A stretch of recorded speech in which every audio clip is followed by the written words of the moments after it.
We're now at the range. We're just going to get a briefing, and then we're going to battle on with today's activities. Yeah.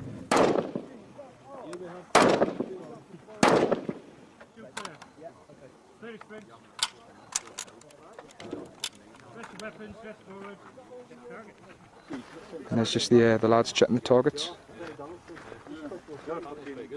and making their corrections. This is Corporal Ryan just about to fire under a slung grenade launch. Oh, you come! Yeah, coax in! Hey, 5 metres.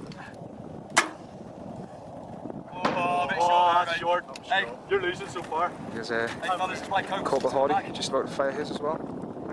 So what do we do? We all buy you. Direct hit. And the lads celebrate. What a shot. Hey Ed, what was that shot all about? Good. Enjoy that? Happy with that, yeah. Okay, that was Corporal Hardy, who had the best shot on the UGL that I've ever seen in my life. It just shows how accurate this weapon system can actually be, and how much damage it can do to a target. So it's a good piece of kit. Okay, and that's all the weapon system zeroed, and all the routine shoots out the road. I'm now going to go and film some of the lads who are working with the American troops, and what they're doing is firing a automatic grenade launcher off the top of a Hummer. This is a Hummer vehicle what the Americans patrol in. Quite different from ours.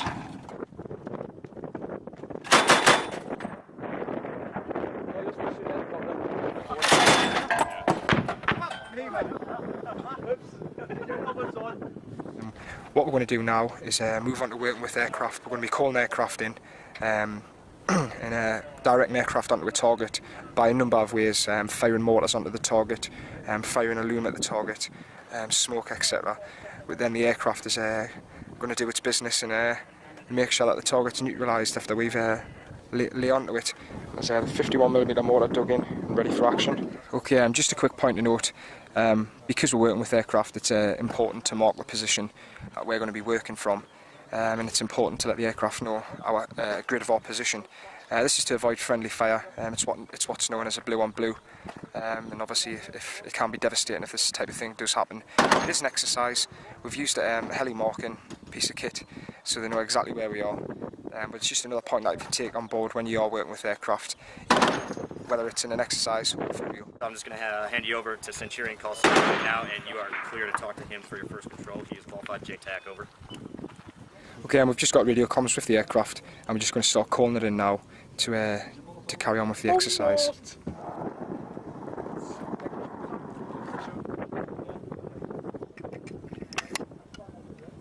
Yeah, that's fine.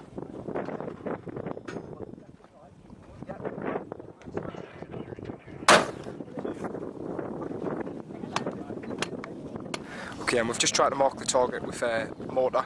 It hasn't worked because the aircraft hasn't seen the splash, so we're going to use a shimuli and try and do it, mark the target that way.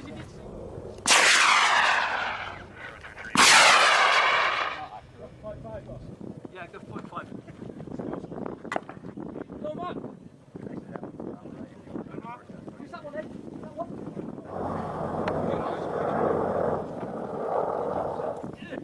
Okay, we're just going to mark the target again with a mortar.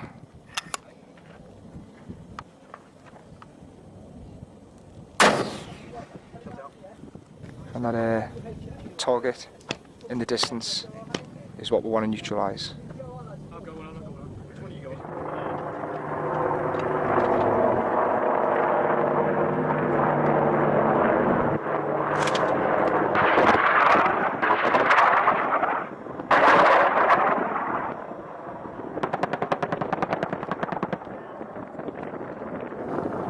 This is obviously the main advantage of working with aircraft. Anything it comes across, it's going to get rid of it for you. And one more run through.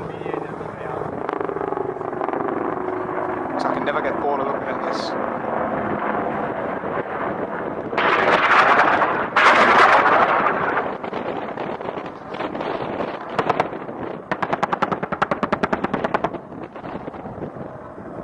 Awesome.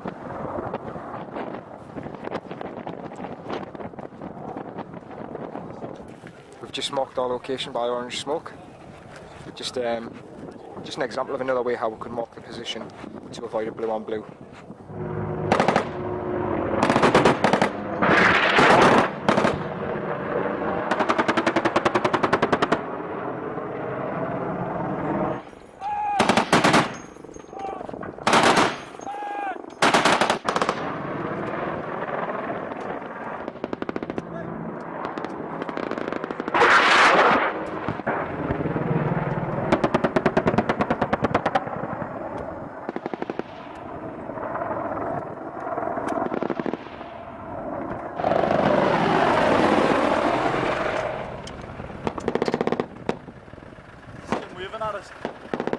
Now that's what you call an Apache in action.